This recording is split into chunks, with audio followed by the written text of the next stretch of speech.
حضرات گرامی، اللہ رب العالمین نے انسانوں کے لیے ایسے موقع عطا کیے کہ جہاں پر اپنے رب سے جستجو لگا کر، اپنے رب سے قریب ہو کر، اپنے مالک کے سامنے اپنی حاجتوں کو بیان کر کے بہت کچھ وہ حاصل کر لیتا ہے۔ پریشانیاں آئیں، تکلیف آئیں، اس کے حالات میں کوئی تبدیلی آئے، اس کے گھریلو مسائل ہوں، اس کے ازدواجی مسائل ہوں، اس کے اپنے ذاتی مسائل ہوں، بیماری ہو یا اور کوئی مسئلہ، جب بندے کو ضرورت پڑتی ہے تو اللہ رب العالمین کو یاد کرتا ہے، اپنے مالک اور خالق کو یاد کرتا ہے، اپنے رب سے مانگتا ہے، چاہے وہ کوئی چیز اسے حاصل کرنی ہوتی ہے اس لیے مانگتا ہے، یا کسی شر سے اسے بچنا ہوتا ہے تب وہ اپنے رب سے مانگتا ہے، اور اس کا رب اتنا کریم اور رحیم ہے کہ اس کی مانگ کو پوری کر دیتا ہے۔ یہ ہمارے اور آپ کے لیے ہے، انسانوں کے لیے۔ جانور اس سے برعکس، وہ اپنی حاجتوں کو اپنے رب کے سامنے اپنے انداز میں بیان کرتے ہوں گے، اور اللہ رب العالمین ان کی حاجتوں کو ان کے لیے پوری کرتا ہے۔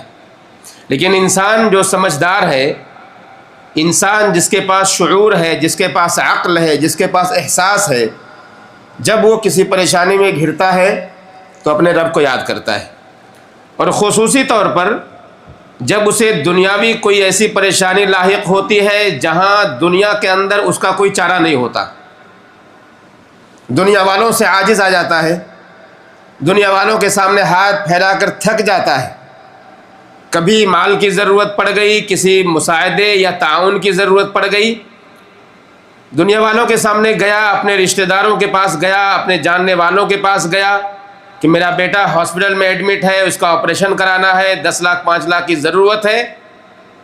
ایسے بہت کم لوگ ملیں گے جو انسان کی ضرورت کو پوری کر دیں اس وقت۔ بہت سے لوگ ملیں گے، معذرت کریں گے، دعا دیں گے، معذرت کریں گے، اور سیدھے سیدھے انکار کر دیں گے، بھائی ہم سے نہیں ہو پائے گا،